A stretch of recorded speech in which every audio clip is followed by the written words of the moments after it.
কইবি আমি তো আমার শাশুড়ির সব বানাইছে কইবো আপনার শাশুড়ি মানে এটা কয়ে দিস কতটা আন্তরিকতার বেডি বাড়ে তোরা বুঝোস না শাশুড়ির সাথে যত বেশি গল্প করবি তার সাথে তোর ইন্টিমেসি তত বাড়বে তোরা মনে করস এটা তখন ভাবে আল্লাহ আমার কথা শোনার জন্য কেউ আছে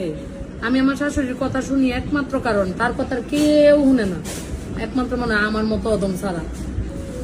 কারণ তখন দেখছি শাশুড়ির অনেক শান্তি পাই যে না আমার কথা শোনার গুরুত্ব দেওয়ার কেউ আছে এগুলো আমি নিজে নিজে বুঝে বুঝেই করছি রাগ করলে 50 বার মাপ চাইবি শুরু হয় না বরং এতে হেরা মনে করে আল্লাহ এরম পুতের বই তো চাইছি এটি আবার সারিস না মনে করবো জ্ঞান দিতেছি মানুষ হ্যাঁ এই জানে সব আমরা শাশুড়ির লোকে কত গপ করি দামই দেয় না আর আগে কয় আমনে সংসার দাম আর দেও হয় এর লেগে পরে শাশুড়ির লোকে খাইতে লেগে হবে আপনারা অত খরচ কে আপনার ফুটার তো কে আনেন কে এই তো আলাপ করলে তবে লাত মারবই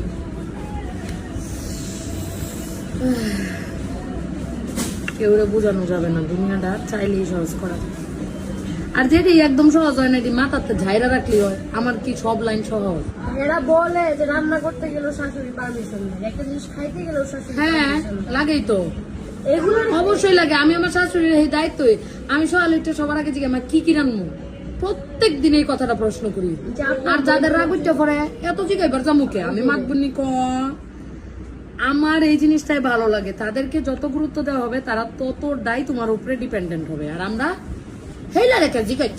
হেইলা কেলা আমি কম বুঝি আমি ফেস ডিউলা প্রতিদিন জিজ্ঞাসা করে কাজ করি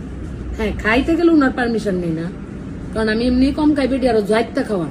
আমি যে ডুলি বেড়ে খাই এই শাশুড়ি রাগ উঠবো ডুলি বেড়ে কাজ করে এটা হেরার ব্যাপার আর রাগ উঠলে উঠবো সবসময় রাগ উঠলেই শাশুড়িরও ভীষণ লাগবে তারপরেও যারা আপনার সবাই সব শাশুড়ি যে আবার ভালো তাও না কিছু কিছু তো থাকে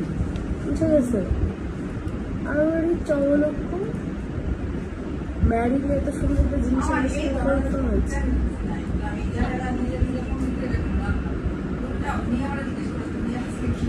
আরেক ভাব এ আছে এর ভাব নিয়ে